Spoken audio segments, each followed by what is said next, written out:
একই গরু দিয়ে কুরবানি এবং দুই ছেলের আকিকা দেওয়া যাবে কিনা? প্রিয় ভাইয়েরা, জায়েজ আর একটা সুন্নাহ।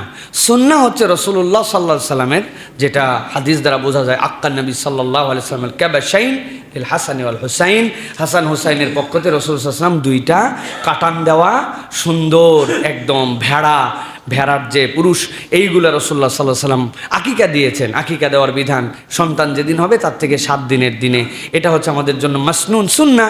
সেই হিসাবে আলাদা প্রাণী দিয়ে আকিকা দেওয়া আমাদের জন্য সুন্নাহ। কিন্তু রাসূলুল্লাহ সাল্লাল্লাহু আলাইহি সাল্লাম যেহেতু আমাদের জন্য শরীয়তের বিধানের মধ্যে একটা গরুর মধ্যে আমাদের জন্য 7 ভাগের কথা বলে দিয়েছেন, একটা উটের মধ্যে 10 ভাগের বর্ণনা এসেছে, সেই হিসাবে কেউ যদি না পারে দিতে, তাহলে সে যদি এখানে তার ছেলের পক্ষ থেকে মেয়ের পক্ষ থেকে এখানে নাম হিসাবে আকিকাকেও মেনশন করে দেয়, তার এটা আদায় হয়ে যাবে ইনশাআল্লাহ।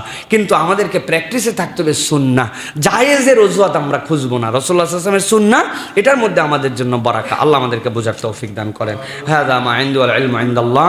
সুবহানাকাল্লাহুম্মা বিহামদিকা আশহাদু আল্লা